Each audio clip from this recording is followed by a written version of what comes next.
சைவ விருந்து சேனலுக்கு உங்களை அன்புடன் வரவேற்கிறோம்.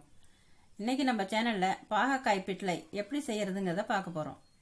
பாகக்காய்னு சொன்னாலே கசப்பு தன்மை தான் நம்மளுக்கு ஞாபகத்துக்கு வரும். இதனால் பாவக்காயை நம்ம அடிக்கடி சமையலில் சேர்த்துக்க மாட்டேங்கிறோம். பாகக்காயில் கொடிபாக மிதிபாகன்னு 2 வகை இருக்குது. இதில் நம்ம வாங்குறது மிதிபாகையாக இருக்கணும். கொடிபாக வாங்கணும்னு சொன்னால் கொடிபாக கொஞ்சம் கசப்பாக இருக்கும், மிதிபாக கொஞ்சம் கசப்பு கம்மியாக இருக்கும். அந்த மிதிபாகையை வாங்கி நம்ம பக்குவமாக அரிஞ்சு சமைச்சோம்னு சொன்னாக்கா பாவக்காயை சாப்பிடாதவங்க கூட விரும்பி சாப்பிடுவாங்க. ருசியான இந்த பாவக்காய் பிட்லையை எப்படி செய்யறதுன்னு வாங்க பார்ப்போம்.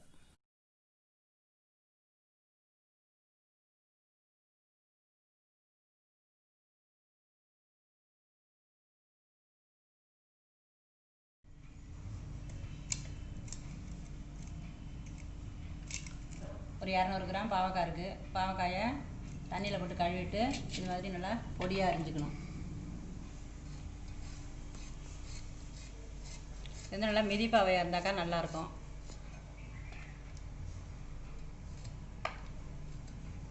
முத்தலாக இருந்துச்சுன்னு சொன்னாக்கா இது பாருங்கள், இது வந்து விதையே இல்லை. இது மாதிரி இருந்தாக்கா நல்லாயிருக்கும்.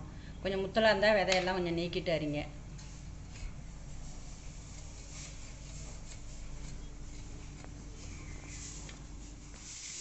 பாவக்காயை நல்லா பொடியாக அரிஞ்சு வச்சு வானொலி அடுப்பில் வச்சு ஒரு 2 ஸ்பூன் எண்ணெய் விட்டுக்கிறோம்.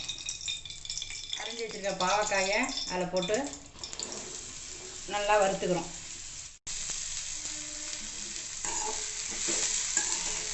இந்த பாவக்காயை எண்ணெய் விட்டு வதக்கிறதுலையே பாதி பாவக்காய் வெந்துடும். அந்த அளவுக்கு நல்லா வதக்கிக்கணும்.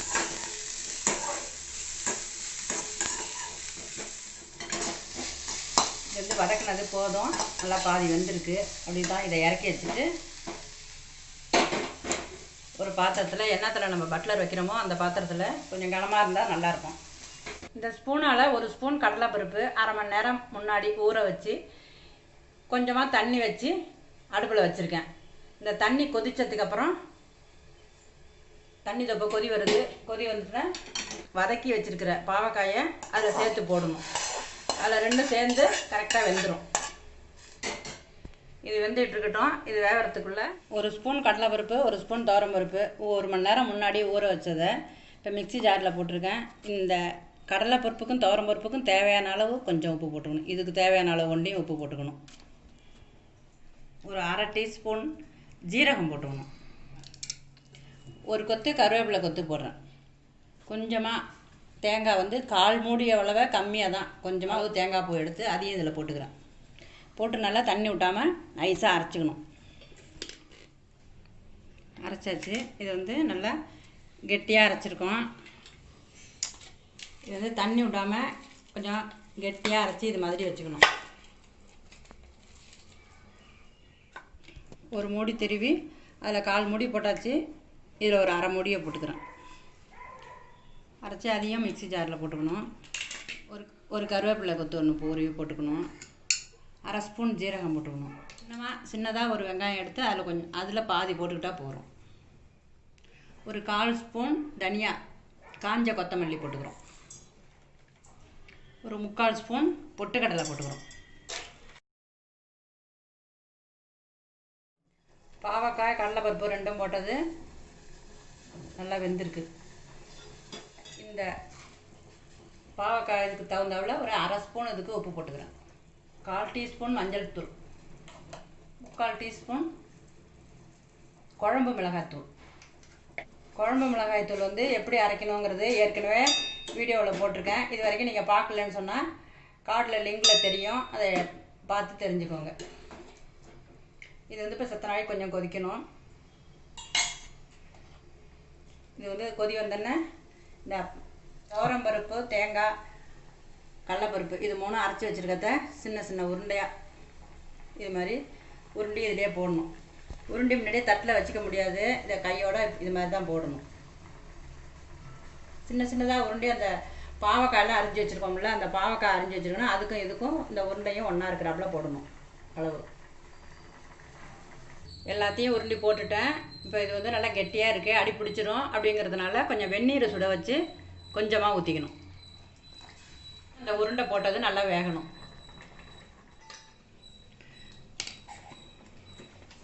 தேங்காய் அரைச்சி வச்சுட்டோம். அதை வந்து ஒரு பாத்திரத்தில் எடுத்து ஊற்றி வச்சுக்கணும்.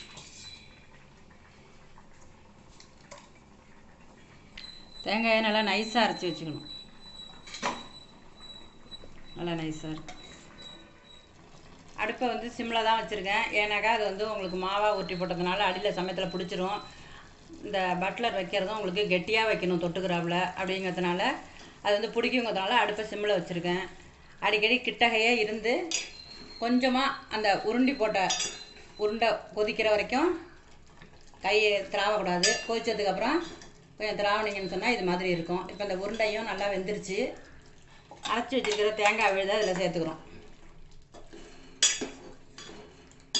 இப்போ கொஞ்சம் அடுப்பை தீண்டி விட்டு ஹை ஃப்ளேமில் வச்சு செத்த நாழி கொதிக்கணும். ஒரு நிமிஷம் கொதிச்சா போதும், ரொம்ப நாளைக்கு கொதிக்க வேண்டாம். ஒரு நிமிஷம் கொதிச்சிருச்சு. இதை எடுத்து ஒரு பாத்திரத்தில் மாற்றிக்கிறோம். அடுப்பில் எண்ணெய் சட்டி வச்சு ஒரு 2 ஸ்பூன் எண்ணெய் விட்டுக்கிறோம்.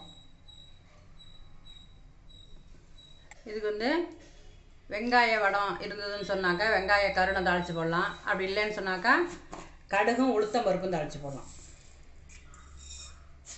கடுகு பொரியுது, உளுத்தம் பருப்பு பொன்முறையில் வந்துருச்சு. எடுத்து இதில் போட்டுரும். இப்போ பாவக்காய் பிட்லை ரெடி ஆகிடுச்சு. இந்த பாவக்காய் பிட்லையே பாவக்காய் பட்லர்னு சொல்லுவாங்க. நீங்களும் இதே மாதிரி செஞ்சு சாப்பிட்டு பார்த்துட்டு எப்படி இருக்குன்னு கமெண்ட்டில் சொல்லுங்கள். இந்த வீடியோ உங்களுக்கு பிடிச்சிருந்துன்னு சொன்னால் லைக் பண்ணுங்கள், ஃப்ரெண்ட்ஸுங்களுக்கு ஷேர் பண்ணுங்கள். இதுவரையிலும் நம்ம சேனலை சப்ஸ்கிரைப் பண்ணலைன்னா உடனே சப்ஸ்கிரைப் பண்ணிவிடுங்க. பக்கத்தில் தெரியுற பெல் ஐக்கானையும் ப்ரெஸ் பண்ணுங்கள். அப்போ தான் நம்ம சேனலில் வர வீடியோவை நீங்கள் மிஸ் பண்ணாமல் பார்க்கலாம். நன்றி, வணக்கம்.